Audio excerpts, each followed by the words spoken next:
Hey, what's up, everybody? We have a new YouTube channel. Make sure you subscribe right now. Leave a comment on the video. Share it with your friends. It's also a podcast, 3 and Out, wherever you listen with me, John Middlekauff, Apple, Spotify. We have you covered, as well as thevolume.com. We have merch. Check out. I got 3 and Out hats right now. Thevolume.com. Search the podcast. Buy some merch. Okay, Middlekauff mailbag at John Middlekauff. At John Middlekauff is the Instagram. Fire in those DMs. Get your question on the show. We will start with Alex. Who was more important to their sport, Michael Jordan or Tiger Woods? And why? Shout out to my friend Harrison, who introduced me to 3 and Out. Shout out Harrison. Good looking, bro. I don't even think this is a question. And I would say on the aggregate, Michael Jordan is obviously bigger than Tiger Woods. It just didn't. I think Michael Jordan, at least in my life, is easily the biggest athlete ever. You could argue in the history of time. But Michael Jordan inherited a bird magic NBA that was starting to gain a lot of traction, had a lot of momentum. The sport was not making, trajectory up. So to me, while Michael was enormous in his impact, if you factor in like shoes and stuff, but like I said the other day on Tiger, his impact on business casual changed society. Someone sent me a DM the other day that was like, that was dead on. That is the look. It's the khaki polo look. So to me, when you factor in the sport, Tiger didn't move the needle. He was the needle. He literally changed golf. Michael didn't change basketball. He just elevated it very, very highly. But because Tiger took over something that was much lower, it's to me, it just has to be him. And we've seen versions of Michael since. I mean, Kobe was a massive, massive star. Obviously, LeBron and Steph. We're never sniffing Tiger again. Not even close, which sucks because we're better off with stars. And it's one of the reasons, golf is hurting. It's one of these reasons these other sports, they just get such famous stars so fast. Football creates them quickly, and the NBA creates them quickly too. The NBA, though, sometimes tries to tell you someone's better than they are. But eventually the cream rises. Question for the bag. The Falcons draft Penix and claim their plan is for Cousins to be good and Penix to start in 4 or 5 years. So plan A was to keep Penix from going to a team where he could play right away. Plan B was to bench Cousins and light $100 million on fire. This sounds like what you would do if you hated Cousins, Penix, and the Falcons and wanted to make them suffer. I'm having Michael Lombardi on the podcast, and he's been talking about this for a while.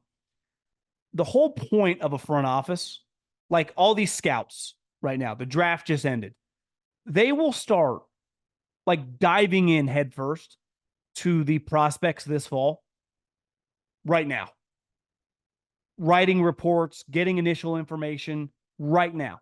Banging out, especially on the top guys, right? The top several round guys. It's not like you're banging out undrafted free agents. But if you have the West Coast, you would go and start watching the big schools. Like, who does SC have? Who does Oregon have? Oregon State have anybody? Obviously, Washington, Utah.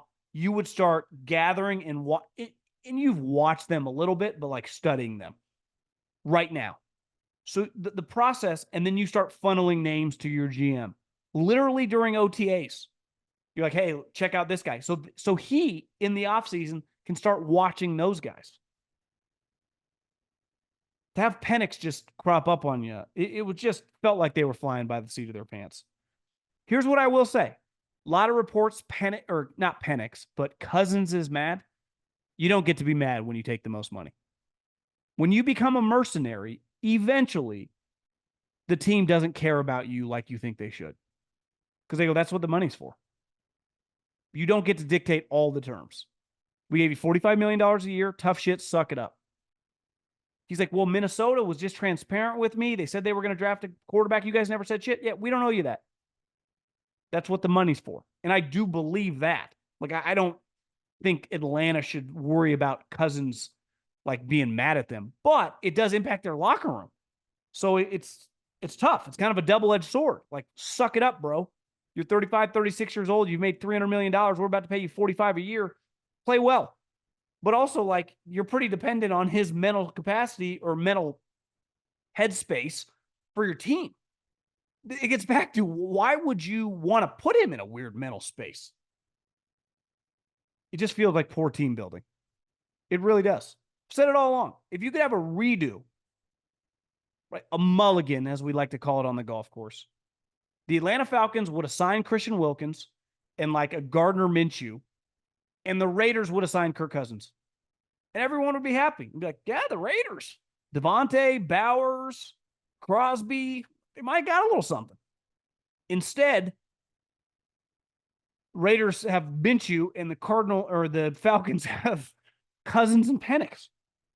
After the draft, every analyst, media figure, and most podcasters speak highly of so many picks and say that so many guys are great fits and will work out. We know that this is historically just not true, but it is always the same post-draft formula. I refuse to believe that former scouts just think it's all going to go smooth.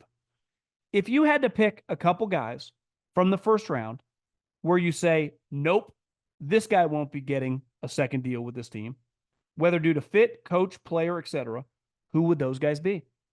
I know it's a bit of a faux pas to drop specific names and just say they won't work, but I'd love to hear your honest take. Well, I think it's easy to be positive in the first round because you go, all these guys drafted in the first round were good in college.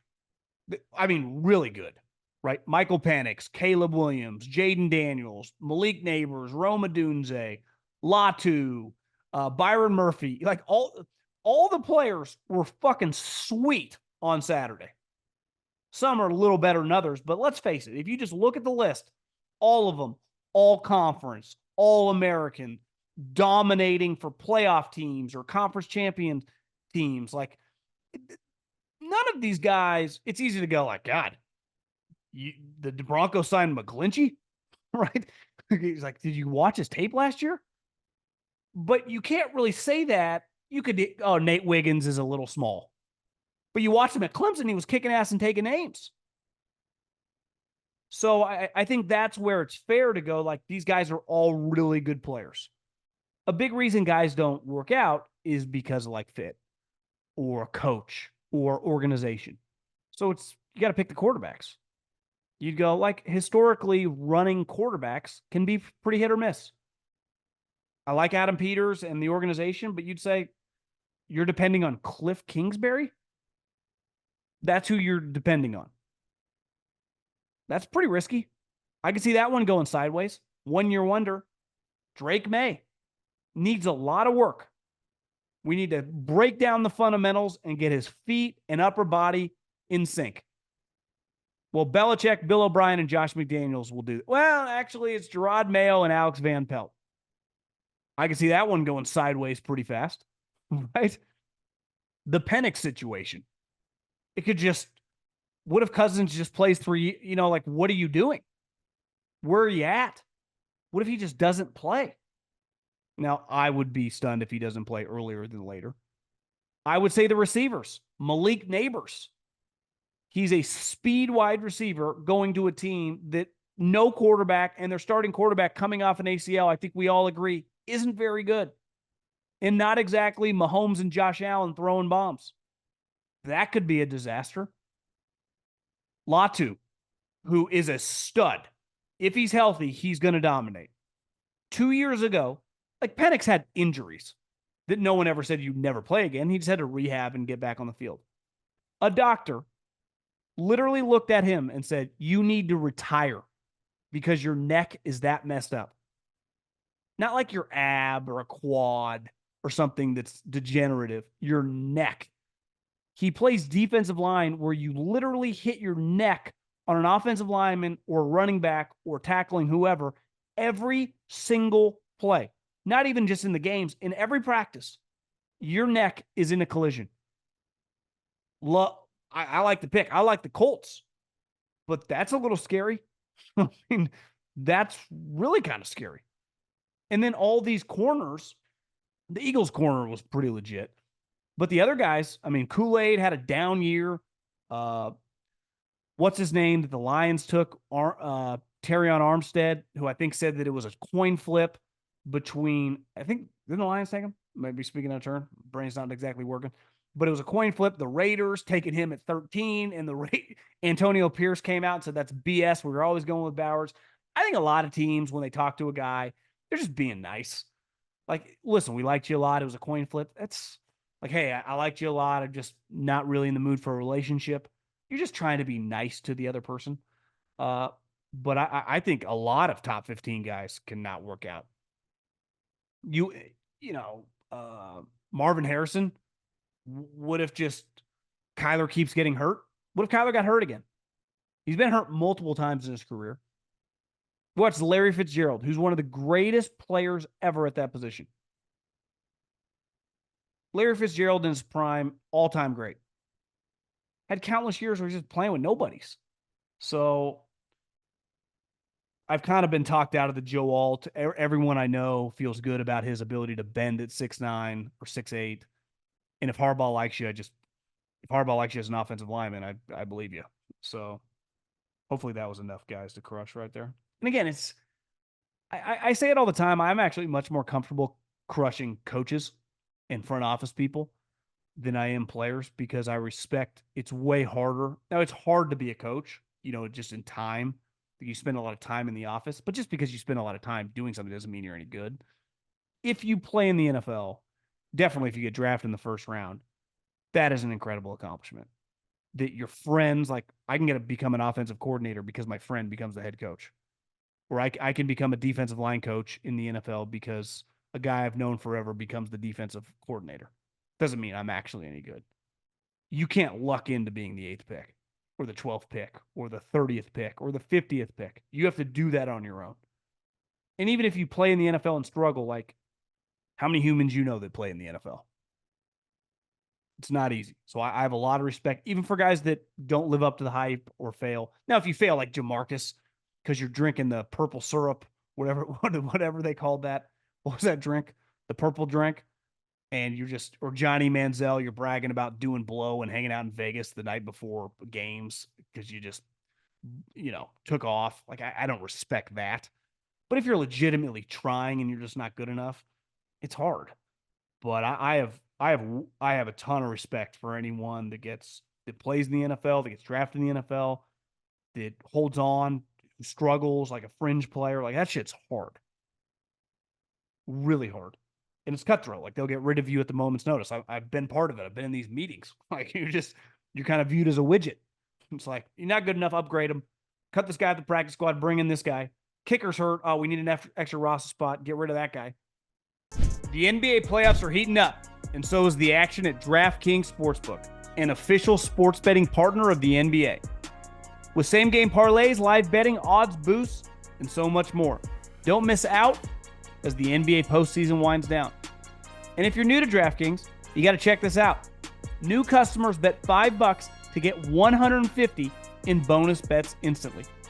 Download the DraftKings Sportsbook app now and use the code JOHN, that's code JOHN, for new customers to get $150 in bonus bets when you bet just $5.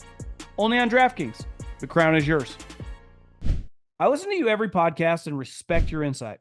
I'm a Raider fan, but I love Anthony Richardson. I don't like the narrative that he's injury prone. The Colts have a history of not protecting their quarterbacks.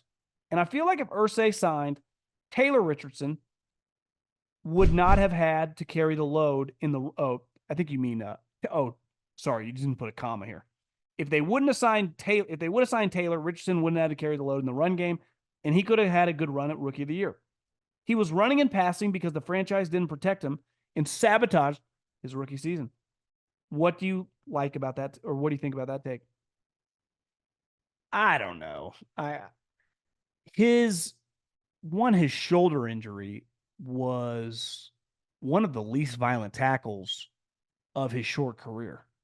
It was pretty innocuous a tackle that gets made basically every other play in the NFL, and it ruined his season. He had a play, which he's always going to have because he's got a little Cam Newton to him with his size and power in the end zone where he, I think, either dove in or got hit late, and I think he got a concussion. That he is just going to be part of some big collisions. I do think it's part of his play style because I think his comp is a little more Cam Newton. And when you are Cam Newton, like I'd run too. He's bigger and stronger than everyone else. But Cam, at least early on in his career, could withstand this, and he didn't as much. We can talk about all we want, the like pussification of football. These guys, they're not as big, and you can't hit the quarterback. But these linebackers and safeties are all running like 4.5s, 4.4s, moving at rapid speed. Yeah, they're not as big as guys in the 90s because it's more smaller in a space game, but they're definitely running faster. So if you're getting hit, you're just going to take a punishment until he proves that he can sustain. And that's the worry with any running quarterback, because there are going to be hits that you're going to take as a running quarterback that Jared Goff just never will take. It doesn't mean Jared Goff can't get hurt, but there is a part of his pie chart as a player, right? Like he can only get hurt really in the pocket because that's the only place he is. Peyton Manning, Tom Brady, Drew Brees. The running quarterback, really the whole field is up for grabs because you're going to scramble a lot outside of the pocket to throw. Well, like what if you're scrambling to throw and it's Roquan Smith out there? His ability to trigger on that and get to you in the blink of an eye, or Fred Warner. And then when there is open space, you take off, like you don't get to the sideline fast enough. Jalen Ramsey's out there. Buckle up, kid. So I think there's elements of a running quarterback. Some guys don't get injured. But if you think about a lot of running quarterbacks, like I saw with Michael Vick, he just kind of ran around and got injured. Lamar is great at kind of avoiding it. Cam, the pounding over time. It's the worry with Josh Allen. It's like the pounding over time. Is it going to catch up to him in his younger years? You know, it's football. You get hurt. Burrow gets hurt in the pocket. I guess this calf injury last training camp, he was scrambling around, but that could have been a dehydration thing. But I guess my overall point is you can't put a label on him, right? Injury prone, non injury prone. But I do think it's fair to say, because I don't think Jonathan Taylor would have impacted that much. I really don't, because they're going to use his legs. Maybe a little less now that they're a little nervous. But I think until he proves that he can just play 2 months straight, it's going to be a question. Once you become like, can this guy handle it? It's just fair. That's the way people in the league talk. You know, it's not like a narrative that only people on the outside talk about it. Like I think if you just polled people in the NFL, people like him a lot. I think he blew away people during the draft process, like as a guy, character-wise. And a lot of people I know loved his physical. Like people were all in on him. And I just think that guys like that make you nervous when they get hurt early on. He could have 8 straight years where he never gets injured again. But if he gets injured again, like that narrative, which he created, not him, but just the situation, will only grow. I think the Colts, I think they're going to be good. I think them and the Texans got like, both of them could be 11, 12 win teams. Whoever doesn't win the division still could be a hell of a team. Like the Niners and Rams this year, or the Packers and Lions. Like I think those two teams got a chance to kick some ass. Appreciate everyone listening. Have a great weekend. Talk to everyone soon.